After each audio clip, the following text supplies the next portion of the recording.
How's it going, guys? Coffee here. Today I wanted to talk about the Witchhunter Ascendancy as the full passives have been fully released, and mainly going to want to talk about the grenade playstyle, as it's the one that seems to be the most interesting to me, and we have the most details on it kind of so far as well. So first things first, let's go over the Witchhunter Ascendancy. Here, this first node here, the number 1, Weapon Master, this has been corrected by a dev. It does not just only, it doesn't grant 20 weapon skill set points, it converts 20 of your passive skill points into weapon set skill points, which effectively kind of duplicates them, but only for weapon sets. But if you are going to be running Witchhunter, especially as this grenade playstyle, there's going to be a case where you are most likely going to end up in a setup where you are running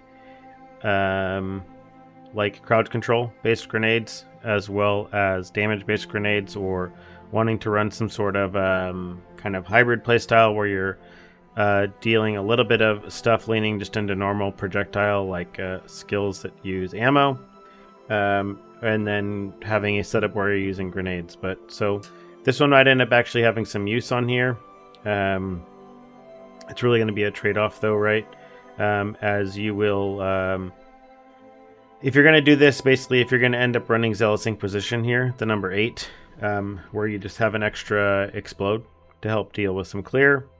Ziggy was able to showcase this in his video, which was actually really nice to kind of be able to get a feel for what this actually looks like. I want to see if I can find the spot in the video specifically in regards to the explosions, but let's go ahead and see if we can find this. So but we'll go over that. I'll just link to the video afterwards. But pretty much the range on the explosions for this is actually pretty nice.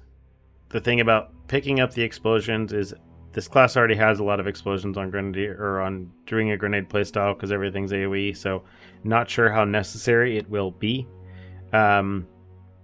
Compared to, again, Decimating Strike is also looking really good.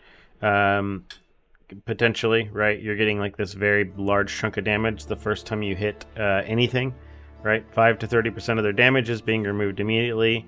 If you're stacking this along with explode sources, which you'll see very shortly, then this one gets pretty tempting. Witchbane and No Mercy, the 4 and 5 in the middle. This causes enemies to have maximum concentration equal to 40% of their max life.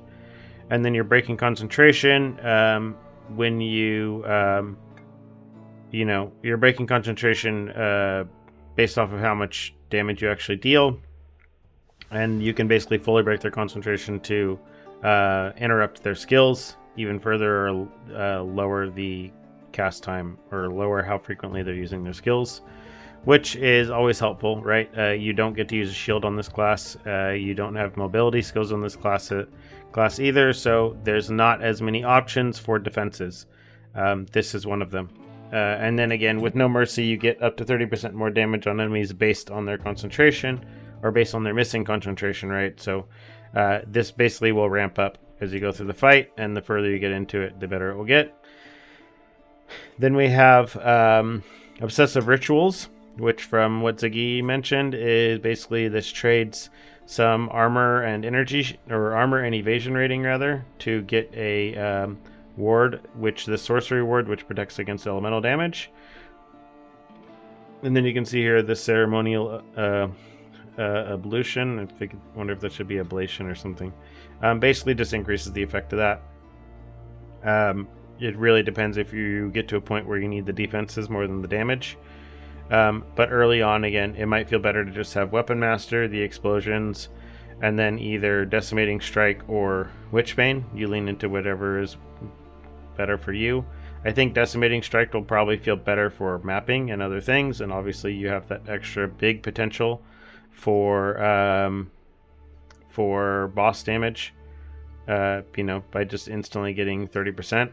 I think it will feel really good with the combination of having the Culling Strike, which does increase the culling amount depending on the type of monster it is, right? If it's a normal monster, I believe they cull like 60%. And then, you know, going down effectively after that. So I think it goes down to like 30% for magic, and then 15% for rare, something like that, and 5% for bosses. You can scale this to make your culling range larger.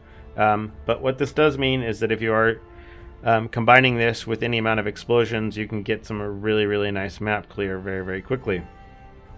A little bit of cooldown recovery rate, always good with the grenades, of course.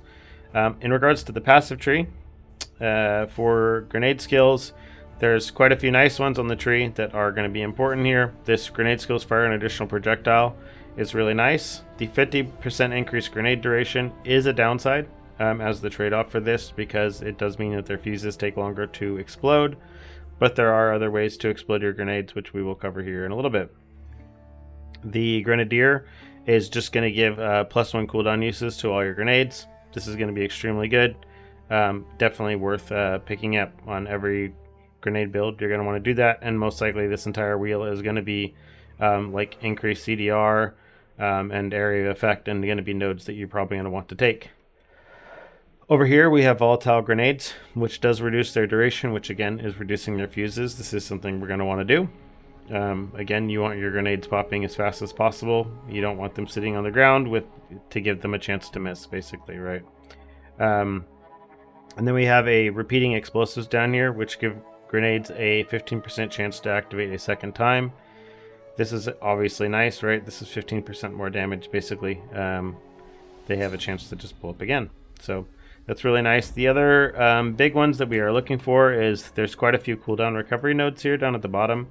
You see 10% increased CDR here, which also lowers the CDR for enemies. Again, this is a nice defensive wheel while being offensive as well. This is basically the Trickster node from PoE 1. And then we have some skill effect duration here and cooldown recovery rate. So the skill effect duration, I think, should affect some of the other stuff as well. So it'll affect any of the buffs you get, things like that. And then the increased CDR is going to be very good. And then we have an extra cooldown recovery rate here and some extra AoE. The AoE is really nice. Again, it's going to affect all the grenades, and then the extra CDR, that's right there. So quite a few CDR nodes, and then we have the CDR node up here, right? So between the 4 or 5 of these, we're getting already over 50% CDR leading into this. So that'll feel really nice for grenades, just to make sure you're keeping their stacks up all the time. The other good thing to note is that these are projectiles, right? Or they are at least firing as projectiles. So if it's working like PoE, then the explosions might be tagged separately. So the explosions have like AoE tags, and the actual projectile itself has a projectile. So we need to test this to see if this actually is going to affect the damage.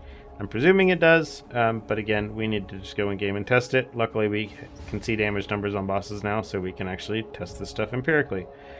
In regards to the supports or actual gems themselves, some of the big ones is, again, we are missing out on using a shield or having any defensive setups here. So some of the options that you do have for a defensive setup here is going to be Lingering Illusion, which does reserve a little bit of spirit, but it does mean that whenever you dodge roll, you will create a copy of yourself that can distract enemies, right? This gives you an extra little chance to basically have them get hit instead. It's like a mini decoy totem that you don't actually have to place. And then we have Herald of the Plague here, which whenever you spread poison to enemies, you have a chance to hinder them. You know, anything to keep enemies from moving less is always helpful. So we have a few grenades here. We have oil grenade. I'm not even sure if this is in. I haven't seen anyone talking about it. The one grenade that I do hear people talking about is actually flash grenades. This we don't actually see here, but Ziggy did bring it up in his video here, which I think maybe has been the replacement for oil grenade, because it's not on PoEDB, but so maybe this one's new. This, from what Ziggy was saying, has just a really, really high stun build up on it. This is really nice. It does help with ensuring that you are CCing down bosses and enemies. It has nice damage on it as well. And then obviously when things are CC'd, it's easier to make sure everything else lands on them as well. For the other grenades we have here, again, we have oil grenade, which creates a spot on the ground, and you can ignite this or explode it. The same thing goes with gas grenade here. So gas grenade will basically create a field on the ground. Oh, excuse my paint from the prior video here. So again, poisons will create poison fields that are on the ground here. So we have our poison fields. We have our poison fields here. These are all, they'll be green like this, right? As soon as you actually explode these with anything or use a detonator skill, as these say here, right? As soon as you use a detonator skill or or if you hit it with any basically fire things, they will explode. So if you've played Guild Wars 2 or anything like this with the concept of field effects that can be interacted with, that is what these are, which is really, really cool. I really like the interaction of these like combo kind of setup skills here.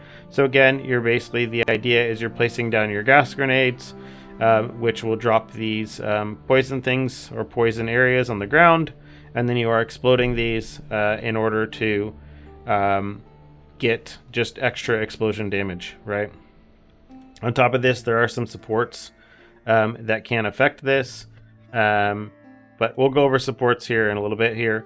And then other than this, basically in regards to just the CC grenades, we just have, again, this suite, I guess, of damaging grenades. Cluster grenade has a really, really high cooldown, but obviously with the CDR, we're getting this down to 5 seconds, right, from what it starts at. And then we have our explosive grenade, our gas grenade, and our flash grenade. Explosive shot here is going to be the extra little thing that we do have, again, in regards to not hurting ourselves as bad by having higher fuse time on our grenades.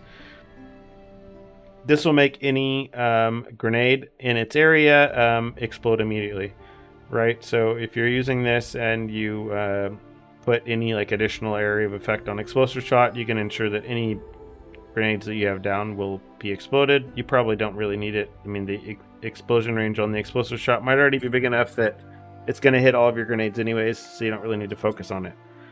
But let's go ahead and jump into some of the supports that we do have here that you're most likely going to end up wanting to use. We have volley support that is obviously going to be a good source of getting additional projectiles.